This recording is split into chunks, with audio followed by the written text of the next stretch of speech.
Daf Kuf Hey. This is the first day of Shavuos. We are up to the Mishnah. We're learning the different dinim, the relationship between an oris, a sharecropper, and the owner of the land, or a chayker, somebody who has a fixed arrangement where he pays every year a certain amount. So the Mishnah says, first Mishnah on the page. If somebody accepts a field from his friend, and he doesn't want to weed, it refuses to weed out the bad crop. And he says to the landlord, the owner of the land, what do you care? We arranged a chayker is someone has a fixed amount every year. I give you a certain amount for the produce of this land. So my to you, what my yield is. If I remove the weeds enough, makes no difference. You get fixed. You get your amount anyway. Ain't shayla. No, as an aris, there's no question. Cannot say that because an aris is all. It's all that depends on the yield. That's the kind. That's what the other person gets. So of course, he has a right to interfere and say, "Hey," or intervene and say, "You got to do a better job." But a chayker can argue, "What's the difference to what I do here?" Ain't shayla. Chayker doesn't have a valid argument. Why? You can tell him, tomorrow this is only temporary. Right, that your work for me, 1 year, 2 year, 3 years, and then on my you can leave behind all these weeds that I have to take care of. So therefore, I don't want you to stop the weeding. You have to continue weeding. Says the Gemara, what happens if he says to him, you know what? I don't want to weed right now. For whatever reason, I don't want to weed right now. But when I finish my job over here, I'm going to plow the whole field. So I'll take out all the bad weeds. What do you care? What I have to do right now while it's growing? He said to him, you have to pay me a fixed amount every year from the wheat in this field. If you leave the weeds in it, then the quality of the wheat is going to be poor. I want good quality wheat. What do you care? I'll buy you wheat from this market. You'll get your good quality wheat. I want my wheat. We had before, you know what? I'll weed your section. Let's say whatever works at the 20%, I'll give you 20. I'm like, you're going to give a bad name to my field. Why? Because people will see that that part of the field is not weeded. They don't know that part of the field is weeded, but part of the field is not weeded. They're going to start saying that that it's yeah, and therefore they'll say that. Or better yet, they'll say that you did weed the field because they saw you weeding the field, and yet they look around and see so much weeds left. That means they'll say the soil must be terrible. That no matter how often you weed the land, it keeps on growing back. So the Gemara Vatnam Mishnah says the reason is neshamalos afani asavim because you're going to weeds are going to grow up. Nothing to do with the people out there, what they're going to think. He says to him, he says to him, while these weeds are growing, they leave behind seeds. And even when you plow the land afterwards, you pull out the whole weed with the roots, but the seeds, the plowing does not remove the seeds that are scattered all over the field, and more weeds will grow. Mishnah. Okay, this guy's an oris, and it wasn't successful, and very little grew. And the guy said, "What am I muching if I'm working so hard? There's no yield. For whatever reason, it's not really working." The question is, when can he walk away from it? We had before a concept that if Yovesh Hamayin, if the spring dries up completely, he can say, "Look, there's nothing to work with it." And if it's makkah and so on and so forth. So he says not to work. If even if it's a very poor yield this year, but if it's enough to put a pile together, whatever that is, then the others can't just walk away. You have an agreement. We have an arrangement, a contract. You need to continue. You need to continue working. Even though an employee can walk off the job, we learned before that a program you're not an evidence, but this is not an employee. This is like a couplet. We have an arrangement here that you are going to, whatever it takes, the season, you're going to finish the whole crop. So you can't just walk off the job. It's a poil can walk without a couple. That's what we're talking about. It has to be the Balasada wants something out of the whole thing. I made an arrangement with you, and the guy said, "Look, nothing's happening." Yeah. There's a caddy together. A lot of the caddy, and the both thing gets a share of it. I'm going to view I'm going to view my kid said, "This is right." You give me a measure of a caddy. It depends on the size of the field. Big caddy, if you have a small field, okay. If you have a very big field and you get a caddy, you know how hard it's to work an entire field just for one little caddy. He says if you can yield enough, if you can harvest enough that you can replant it, and this will cover the whole field. Okay, then it makes sense. We say to them, you have to go ahead and sow, but otherwise, it's not worth it. So therefore, it's relative to the size of the field. Nothing happened. If there's enough to have a pile, the top of it, you have to go ahead and work. This was written in the start. I know I will get up again. I need it, and I will go and plow. I will plant, and then then I will harvest, and then I will thresh, and then I'll throw winnow, and I'll put a pile. So it's right here in the start. It says, I'll put a pile in front of you, Vitese and potato palgo. You go to here's the answer right here. You go and take your half, and Bamoli over because you're the palgo. And I, with my work and all the expenses I put in, I'll take half. Interesting. Before the Gemara took a third and 2/3. In fact, the Balabos took less than the sharecropper. And we said last time that sometimes the sharecropper gets less. It more depends if the sharecropper has to put his own expenses in or not. Here, the sharecropper is doing his own expenses, and Yitzhak is getting palgo. But this is just an example. This is not how it has to be of that particular star. So how much is that? How much is the pile? A pile is that you take the rake or whatever it is, that implement that you use to winnow, and you put it into that pile. You won't see the metal part. You won't see the shovel part. That's considered a pile. Big. I'm not very big at all, but I don't know how big it is. Like a rake. So it's they call a mow or something. What do they call? Iboilu, we ask. We should otherwise ask a question. What happens? What happens if you put this let's say this rake, whatever you want to call it, inside, but the sides are sticking out?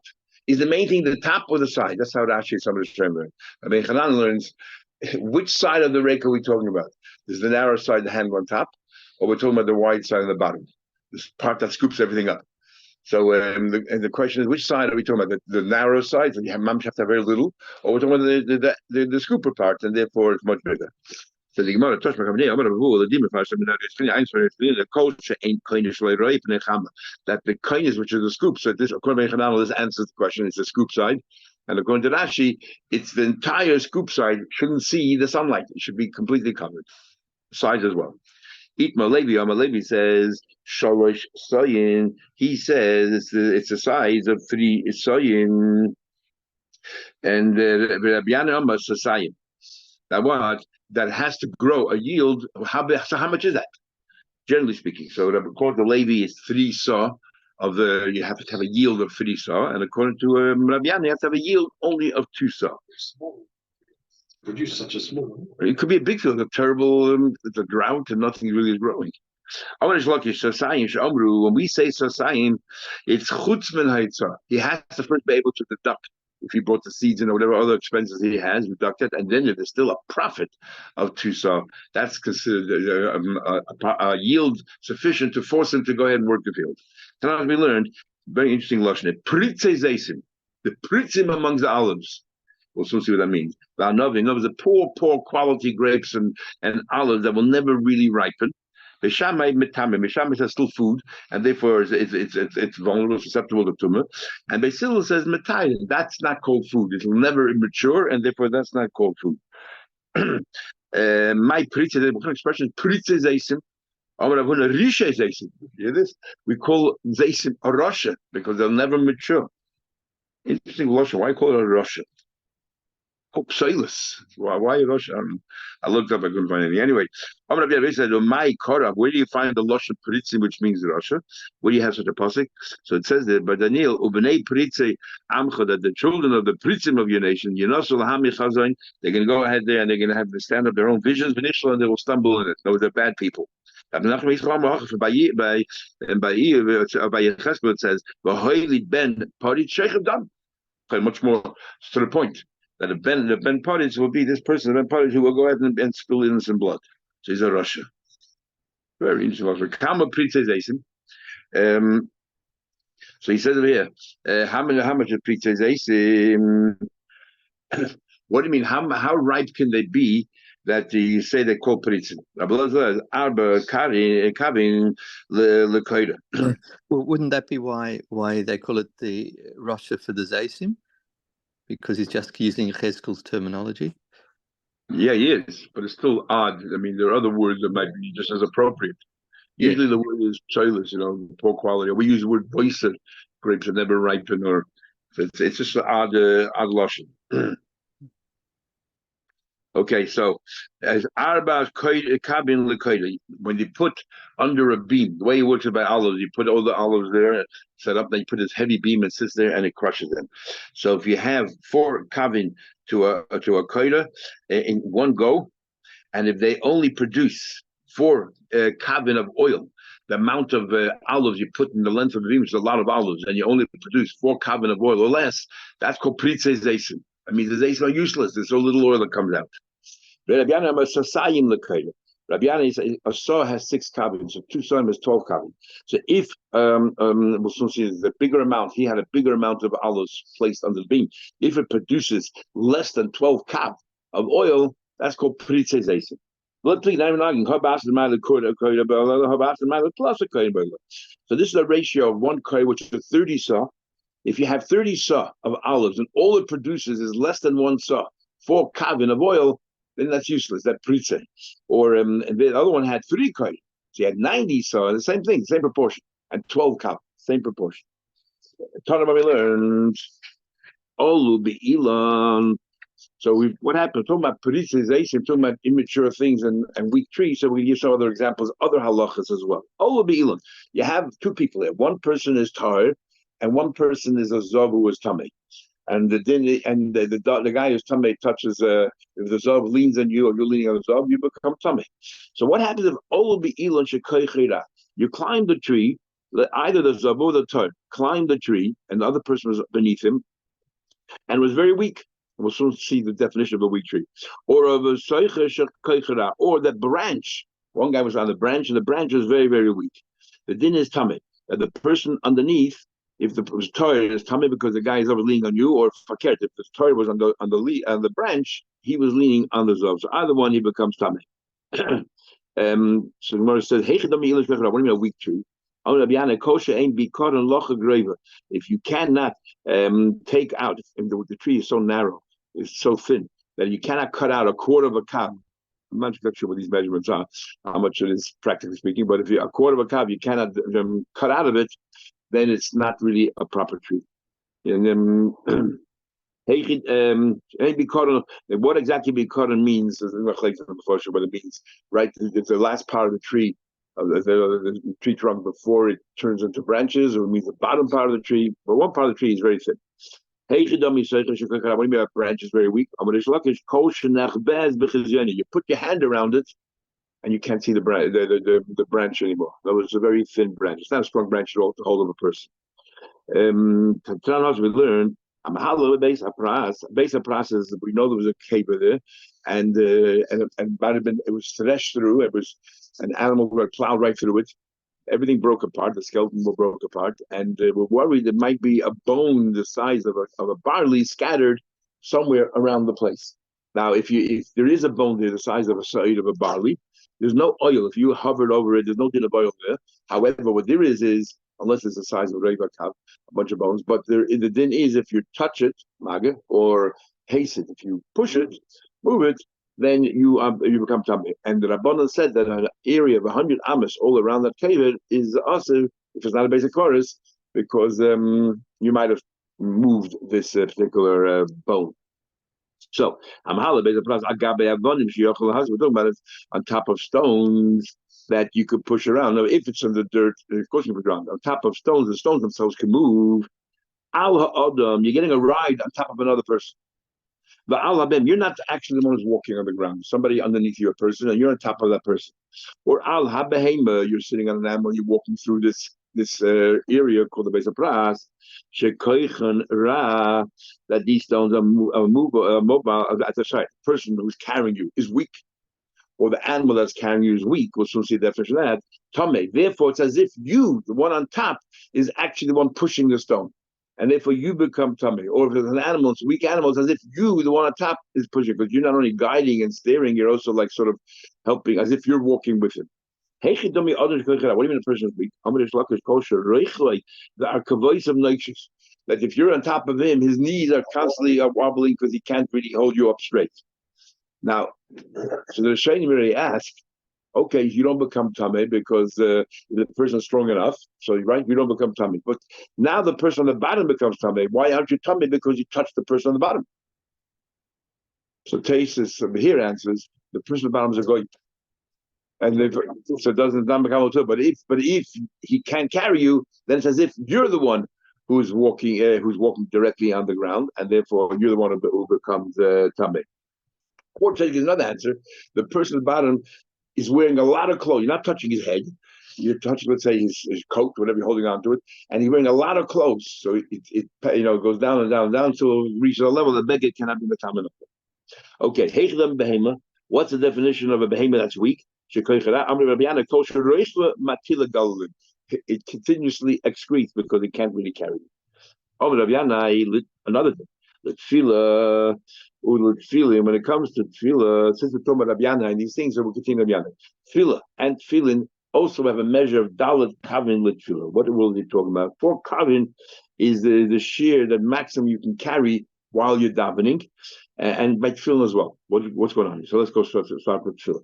Tefillah, Mai, what's the story? The time you learn Hanoisim Masak Sefer, you're carrying a bundle on your shoulder. The giz until came time down. Poch is medala kavin. If whatever you're carrying is less than 4 kavin, so it's really minuscule, then mafshim lachayim mispal. It won't distract you. You can push it behind you and you can daven. Remember, we had the Sukkah that the Anshe Shalayim used to hold the lulav in the hand when they would daven, and the question all the Shayim ask is, but he says about it right here, you shouldn't be holding anything when you're davening, and only if it's behind your back. So and it's just a knapsack. How can you hold the lulav? So they try to answer that when if it's a Bava Metzia, then maybe it's different. But Abba Kavin Maniach Agabik Maniach is more than 4 Kavin, then you'll be distracted. So you have to place it on the ground. Or mispal, and then you daven. Okay, that's the din of the davening. What's the ma'aseh with tefillin? Mai, what is that? The time we learn. You were carrying. People used to carry. People in Asia carry things on the head. The tefillin beroisha, but you also have tefillin at the same time on your head. Im hoyet tefillin roisha. If it's smashing your tefillin, also. You have to wonder why they must say that. What you would think you're allowed to.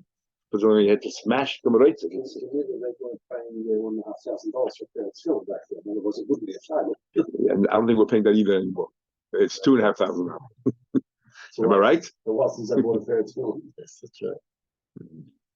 Okay, in our family, the minig is at the Zayt is probably from the other class, so we'll come back to haunt you. The im lav, and if not, then mutter it is if it's lighter than that, then it's not.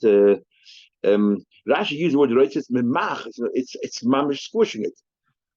Interesting. Why you? It's almost softened. Yeah. So what do you need to tell me that you're not allowed to have something that's squashing it through? I mean, what do you think? Okay, and it's no longer a bias. It no longer has a shape and everything.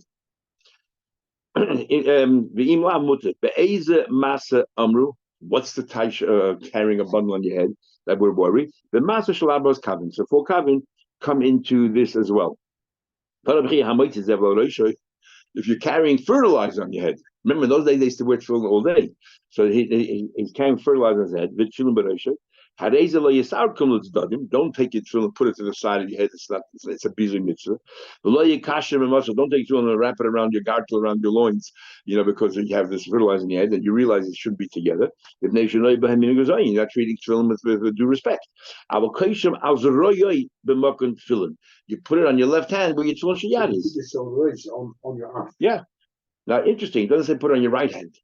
You're wearing a left hand tefillin. You're wearing tefillin there. Why put another pair of tefillin on? It doesn't say right hand, because the right hand is what you do all your activities with. So tefillin, and if you're wearing it all day, especially, we don't want the tefillin on the right hand. So you put it on the left hand.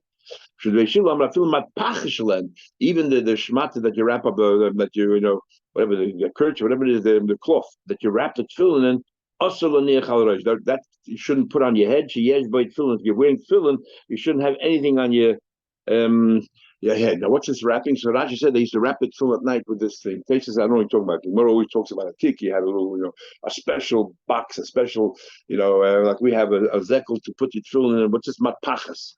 So Taisa therefore is greatest. It means bread. That if you have a matpachas that you wrap the bread in, don't put that on your head. He holds you should put anything. He argues. He said don't have anything on your head while you wait film. In other words, not like you said, if it's less than 4 kavin, you can use your head to carry things while you have tefillin. He says, no, you can't. The how much? You should put it in your head. I feel riva the pupadisa, a quarter of a liter of pupadisa, and a liter of a quarter, so it's so little. And yet we don't want on your head. I'm gonna view that my kids are big head. He said, what kind of pile? How's a pile when it comes to big field? Everything is big day fila. Only if it has what? Only if you can, if the yield is large enough that you can then replant with that yield and plant a whole new season, then we can force the artist to go ahead and do his work. The what's the average? We say that for a koyer is 30 saw. You need to have a yield of 4 saw. You need to have a bit more than 10% of what the size of the field is. And Ash makes a cheshbon that a koyer is 50 by 50 is one, so it's 30 times that. It's 1500 by 50. We know from the Mishkan. So 1500 by 50 is the size of a field that we're talking about. It doesn't matter what shape it is. Rabami Delayam, Rabam, that's Rabam Tanerish. But he personally holds Shmoina Soyin the Kohen. He holds that no, that has to have a yield of 8 Soyin to occur. Double Rabbi Yechon. This old person said to Rabbi, and we'll have the Gemara in the end of the first page of heading. All these people, the Gemara uses the expression who Sava, who this, who are these people? And the Gemara lists them all there. The end of the first page. I will tell you, Rabbi Ami was a student of Rabbi Yechon, so he sort of didn't live much after. He lived right in the same time of Rabbi Yechon, a little bit later. They said the time of Rabbi Yechon, Yisrael had good soil, so therefore 4 saw planting was enough to plant the whole koyer. But B'Shnei Rabbi Ami, in the time of Rabbi Ami, had a kachishna that Yisrael soil was like worsened or depleted, whatever it is, and now you needed 8 saw of seeds and everything else to plant one koyer. That's why. So they're not arguing. We learned the wind came along and scattered all these these stalks of wheat and everything else. And what happened was it was leket on the field that you put aside for the poor people. But the wind, a very strong wind, came like last night and blew your normal stock over them, and now you can't see what the leket is. How do we know what's the leket? How much you left aside? How much you left there aside for the Armalites, for the poor people? So what do? Is so according to the Tanakama, the Bezdin has to make a trip to your field. Look at the field, what's the size of the field, and therefore what do we think the ratio of the leket should be? And the nice lanim, and that is what you give to the poor people. Says Rashbag, what do you much to the Bezdin to go schlep to everybody's field and go measuring the field? They have to make a formula. And you have to have a standard formula. And he says as follows. You give them just use the formula what we say kedei nefila is, and that's what we assume the leket is. The kama kedei nefila, what's kedei nefila? Arbas kavin the kohen. That for every kohen is 4 kavin, like Rabbi Yechon said before, 4 kavin of seed. So 4 kavin of leket. We assume that for every kohen 4 kavin. No, sorry, before number 4 saw. They're saying that we assume 4 kavin per 30 saw is what falls down and is leket for the poor people. Of course, boy, Rabbi Yirmiyah comes along and asks the question: the korzera, the koyt, this cheshbon of 4 kavim is a ratio to the koyt of the seeds, or the koyt of the tuah. Koyt of the tuah is a lot less than the koyt of the seeds. A koyt of seeds is a lot more, obviously, because it will yield a lot more than a koyt of plants. So, which one is it? The seeds, or the crop that comes from it, which will be then a higher proportion. And then next question: when you plant seeds by hand, or you put it in the back of the shavorim, you have this implement or this machine that has a lot of holes, and the seeds fall down. It's a lot more seeds that fall down. At least we answer your question. It's 4 kavin likoyer zera to the seeds. So Gemara says, but my second question still remains: who's wrapping the seeds? Teiku. Mishnah. If somebody accepts a field from his friend, but and then was attacked by locusts, all this wind came in and dried up. If it's a plague that's common everyone, then it's not. You can't say it's the farmer's fault, the artist's fault. What should he do? Is in this case, he has to give a fixed amount every year. But in this case, it's not his fault at all because it's a makas medina, and therefore he can deduct from the amount that he has to give to the person how much he has to give. However, if it's only you, then we'll say it's your mazel, and the owner of the land says, too bad.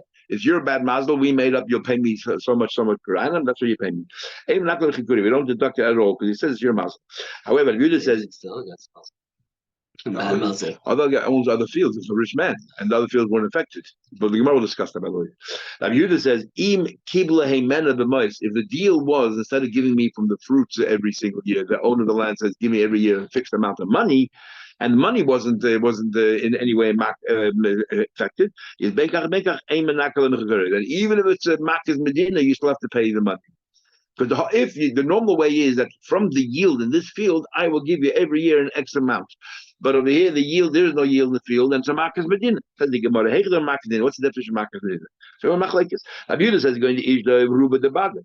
Rabbi Yehuda said that most of that region was affected. That's called makas medina. Ula says no. Forget the rest of the region. The neighboring fields, if all the 4 fields around you have the same problem, then it's a makas medina. But if it's only your field or less than 4 fields, then we say that's your problem.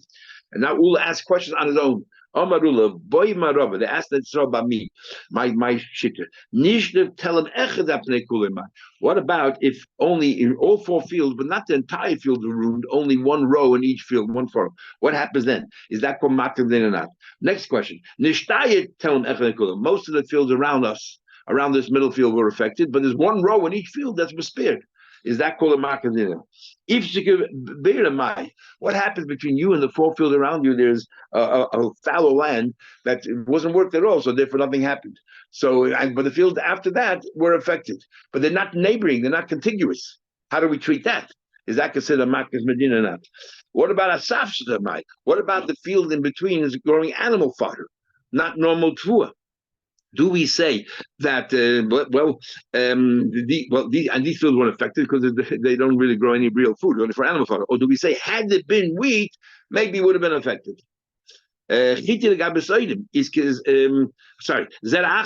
What happens if they're not exactly the same? Let's say you can tell me that a sapspa is not considered a sucker; it's considered like it's all part of the same kind of field, and since what do you call it? And it's considered something else. It's considered. So what about if it's not a safta, which is the same thing but didn't grow? What about if it's another vegetable growing there instead of wheat? Do we say, well, it's a different thing altogether, and therefore you cannot say that it's considered a makom medina because it's not the same? What about chiti legabe saidim? What would it be then? In other words, since it was saidim, he can argue. If there would have been the zera, the same as mine, maybe they would have been affected. If they grew something else, it wasn't affected. They grew pumpkins, that wasn't affected. Had it been wheat, maybe it would have been affected. So what about chiti legabe saidim? Can he say the same argument if one field was wheat and the rest was barley? Do we say, oh, because they're both all grains, so it's one the same, or do we say it's different? Is kizera achadam eloi? The entire world What about the entire world was affected in Bishadafin is when the wind comes and really blows and all the seeds of the plant falls off. And Yirakin is when it becomes pale, it dries up. What about it all affected but different ailments? Or how do we treat all that? Teiku, you remain with the question. Okay, we'll stop over here and continue with